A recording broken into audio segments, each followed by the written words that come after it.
Fala, plantoneiros, tudo bem por aí? Seguinte, a nossa proposta agora vai ser discutir alguns casinhos de pediatria, porque a gente sabe que muitos de vocês, às vezes, fazem plantão onde não tem no lugar um departamento de pediatria separado para atender os casos pediátricos. Ou seja, essas crianças acabam tendo que ser atendidas por nós clínicos. Embora eu seja pediatra também, né? Eu tenho título de especialista pela Sociedade Brasileira de Pediatria. Então, eu também sou coordenador do pronto-socorro pediátrico do hospital onde eu trabalho. E devido a isso, eu vou discutir algumas aulas aqui com vocês de pediatria sobre as principais patologias de emergência que a gente precisa saber tratar para tirar o pacientezinho ali pediátrico do risco de vida, ok? Então esse é o intuito, ajudar vocês a tratar as principais patologias de emergência no ambiente pediátrico, beleza? Vamos começar então essa primeira aula com laringite. Vem comigo!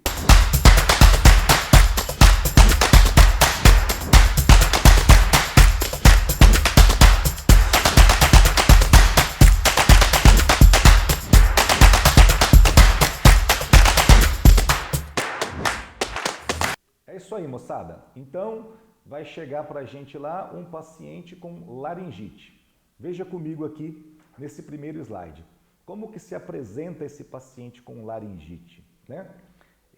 É um paciente que vai apresentar rouquidão, é um paciente com aquela tosse ladrante, né? Como que é a tosse ladrante? Ao invés de ser uma tosse normal, que geralmente a gente tosse, aquele paciente faz a tosse dele faz aquele barulhão, né? A famosa tosse de cachorro, né? Tem um estridor inspiratório, geralmente, ele faz um ruído na hora de inspirar. Pode ter tiragem de fúrcula, dependendo do grau dessa obstrução, né? Porque a síndrome do Krupp se faz pela obstrução da via aérea alta e pode ser em graus variados, né? Por isso que é potencialmente grave. Uma obstrução total fecha ali a glote do paciente, fecha ali a traqueia e esse paciente pode entrar em insuficiência respiratória aguda e morrer. Por isso devemos saber tratar adequadamente, né? E com desconforto respiratório variado, ok?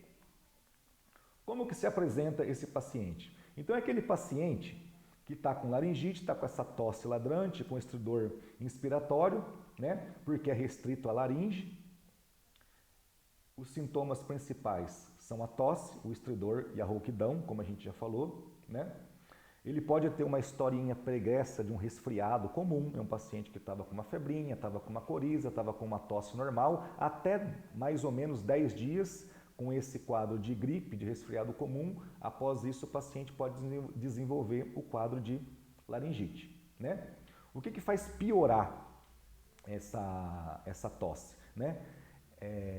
O paciente ficar agitado, pode piorar porque ele acaba tendo que respirar, aumentar a frequência respiratória. Quando aumenta a frequência respiratória, ele tosse mais, aumenta lá o fluxo e a reverberação aí do fluxo inspiratório, faz mais barulho, ele tosse mais.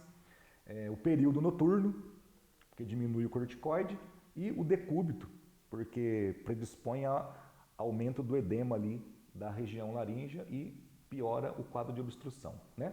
Então, qual que é a foto do paciente? Aí, copiando o André, que ele sempre gosta de mostrar lá a foto do paciente. A foto do paciente é uma consulta na madrugada, porque o paciente estava deitado e é de noite, são os fatores de piora, né?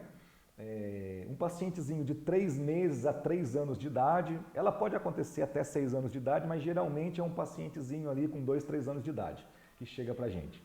Iniciou com tosse ladrante, a tosse de cachorro, a mãe vai falar: ah, doutor, vim aqui porque tá fazendo esse barulho na respiração e essa tosse. Aí começou a falar que estava com problema para respirar, com desconforto para respirar, né? Alguma dificuldade para respirar e estridor. Essa é a foto do paciente, o paciente da madrugada, ok? Beleza, então chegando esse paciente para a gente vai pensar: opa, preciso pedir exame para esse paciente? Não, a princípio não há necessidade de pedir exame para esse paciente. A clínica dele já nos dá o diagnóstico é clínico, ok? Ok. E avaliando o paciente, examinando o paciente, a gente vai ter uma ideia, vai construir na nossa cabeça uma certa classificação desse paciente. Se ele está leve, moderado ou grave, né? Então eu fiz a tabelinha aí bem bonitinha para você. O que é um paciente com laringite leve? É aquele paciente que não tem estridor em repouso, ou seja, em repouso, se ele está lá quietinho no colo da mãe, você não escuta estridor inspiratório nele. Você não nota desconforto respiratório, então desconforto respiratório mínimo, não tem taquipneia, não tem desconforto, não tem dispneia, né? E tem uma tossezinha ocasional. Esse é um pacientezinho leve, uma laringite leve, tá? Geralmente esse não vem no pronto-socorro. O que vai vir, quando chegar o paciente lá pra gente, ou é um caso moderado ou grave. E é o que a gente vai ter que saber determinar, embora o tratamento não vá mudar tanto assim, né? Então vai chegar um paciente lá com estridor ao repouso. Então o paciente que está no colinho da mãe, quando ele respira, você escuta a respiração ruidosa, né? Do estridor. E já está com aquela tosse ladrante, que é o mais característico, certo? Tem um desconforto respiratório leve, uma tiragenzinha leve, mas está com a consciência preservada. O paciente está acordadão no colo da mãe, só com o estridor laríngeo e a tosse ladrante. Esse é o quadro moderado. O caso grave é o paciente que já tem um desconforto respiratório, tem uma tiragem de fúrcula mais pronunciada, né? Frequência respiratória aumentada, ele pode estar agitado, pode ter alteração da consciência e queda da saturação. O que eu deixei em vermelho aqui? Em vermelho é o mais objetivo da gente ver para criterizar esse paciente como moderado ou grave, né? Então, o paciente com estridor ao repouso é fácil a gente ver. Está em repouso, está no colo da mãe, sem chorar e está com estridor. Então, ele é moderado ou grave. A gente vai ver, espera aí, tem desconforto respiratório? Tem queda da saturação? Se tiver desconforto respiratório e queda da saturação, principalmente, o paciente está com uma obstrução alta e isso está interferindo na troca gasosa dele, está interferindo, ele não tem nada no pulmão, só por causa da obstrução arterial alta, ele está com queda da saturação, esse é um paciente gravíssimo, né? Ok. Sabendo disso, já chegou o paciente, já vimos ali, é moderado ou grave, geralmente é moderado, graças a Deus nunca é tão grave assim, né? Mas é uma doença potencialmente grave, potencialmente fatal, por isso que temos que saber fazer o tratamento adequado e o mais rápido possível, né? E qual que é o tratamento? O que a gente tem que fazer para esse paciente? De medidas gerais, né? A gente tem que manter o paciente calmo, né? De preferência, olha lá, no colo da mãe, né? Evitar manipulação, evitar pegar exame desnecessário, né? Pegar veia desse paciente, coletar exame desse paciente, pegar veia desse paciente, num caso moderado, né? Por quê? Porque a agitação aumenta a frequência respiratória, aumentando a frequência respiratória, esse paciente vai tossir mais, vai aumentar o estridor e quando ele tosse mais, aumenta o estridor, piora o quadro respiratório dele, certo? Oxigênio, se o paciente estiver hipoxêmico ou com desconforto respiratório importante, a gente deve ofertar oxigênio para esse paciente. E qual que é o tratamento? O tratamento com drogas é baseado no corticoide e na adrenalina inalatória. Como que a gente faz o corticoide e como que a gente faz a adrenalina? Vamos olhar aqui no outro slide. Olha lá, para casos leves, aquele pacientezinho leve que geralmente é o que não chega, tudo bem, a gente pode lançar mão só do corticoide. O que a gente faz? Qual que é o de escolha? Dexametasona 0,3 mg por quilo. Beleza.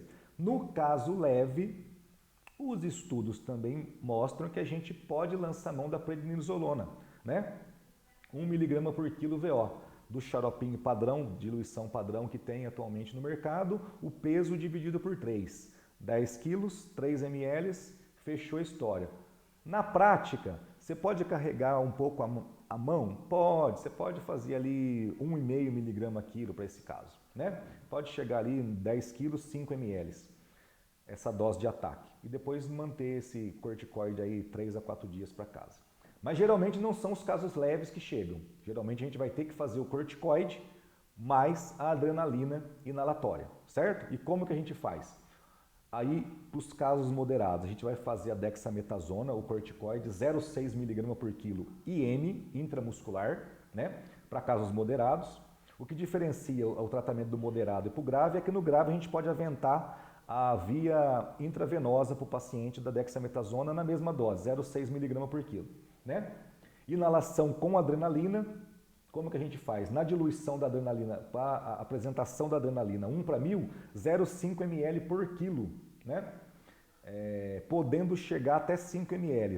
Os estudos falam que você pode fazer até a inalação com adrenalina pura, né? Na prática, geralmente, sentado naquela cadeirinha ali há 18 anos, isso não quer dizer nada, não sou melhor que ninguém, mas na prática, se a experiência vale de alguma coisa, olha, tirei, graças a Deus, a maioria dos casos com sorinho fisiológico, 3, 4 ml, uma ampolinha de adrenalina. Raras vezes aventei, lancei mão de usar 2 ampolas de adrenalina.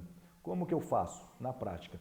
Faz o corticoide intramuscular ou VO, a dexa intramuscular ou a prednisolona VO e faz 3 inalações com adrenalina de 20 em 20 minutos. Faz uma, espera 20 minutos, faz outra, espera 20 minutos, faz outra.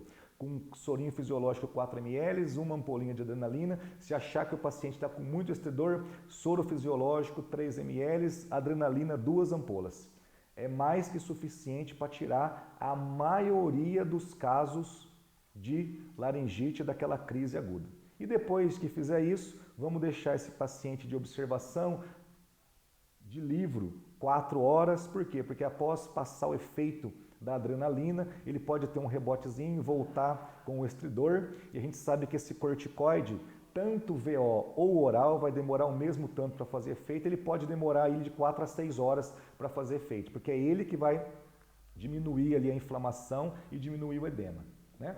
Ok? Então, é dessa forma que a gente trata esses casos de laringite. Geralmente, casos que respondem bem, o paciente vai embora na boa, ok? Beleza. Mas, além disso, veja comigo aqui nesse slide. A gente está falando, como eu disse, dos quadros gerais e da maioria esmagadora dos quadros de laringite que chega no nosso pronto-socorro, né? Os pronto-socorros da vida por aí. Mas o que a gente tem que ter em mente? Nem sempre essa laringite ela é por um quadro leve de laringite viral, uma croup viral, né? Às vezes pode ser um paciente que tenha algo a mais. E como que a gente vai suspeitar desse algo a mais, né? Olha aqui então, aqui ó, diagnósticos diferenciais. Então esse daí que a gente está falando é aquele paciente com febrinha, uma IVAS associada e que está com laringite viral. Beleza, tratamos, já fizemos o tratamento. Agora, se tiver um início súbito, paciente com asfixia, engasgo, não tem história anterior de IVAS, já não estava tossindo e a tosse piorou e evoluiu para essa tosse ladrante, a gente tem que pensar em aspiração de corpo estranho, alergia também, anafilaxia, né? O paciente teve contato com um alérgeno conhecido. Ah, doutor, hoje na janta a gente não viu lá, ele comeu camarão, tinha alergia a camarão. Comeu amendoim, tem alergia a amendoim. Aí depois de 2, 3 horas começou com essa tosse ladrante, asfixia. Bom, esse paciente está com edema de glóteo, vamos pensar em angioedema. Ou então inalou uma fumaça, está com injúria térmica, né? Paciente que sabidamente tem traqueomalácia, ou uma IOT prévia que causou uma estenose de traqueia. Então, tirar a história do paciente, né? Ou um paciente toxemiado, está com febrão, está prostrado, está com cialorreia, dor para engolir, febrão alto, né? Observe que lá em cima eu coloquei febrinha. A laringite geralmente é febrinha, geralmente nem febre o paciente está, né? Ou então não, está com febrão, está toxemiado. Opa, esse a gente vai pensar, a gente vai atribuir esse quadro, essa síndrome de Krupp dele, né? Essa tosse ladrante, essa falta de ar, esse estridor, a uma outra patologia que pode ser grave, né? Vai pensar em patologia bacteriana, ok? E com esses outros quadros clínicos, quais são as hipóteses que a gente pode lançar mão, né? Então a laringite viral foi a que a gente discutiu, bonitinho, paciente potencialmente grave, mas que não está grave, a gente faz a medicação, ele sai bonitinho, tá? Agora, se tem febre alta súbita, toxemiado, desconforto respiratório, podemos pensar em traqueite bacteriana. Podemos pensar em epiglotite, né? Sensação de engasgo na epiglotite, voz abafada, batata quente, né? Ao invés de rouquidão, o paciente não tem a voz rouca, ele tem a voz abafada, né? Porque tem sensação, a epiglote dele ali que está aumentada, né? Ou então ele pode ter um abscesso retrofaríngeo, aí ele vai ter uma história prévia de febre alta, toxemia, sensação de engasgo, uma ívase, faringite também, né? Odinofagia unilateral, né? O abscesso tonsilar, né?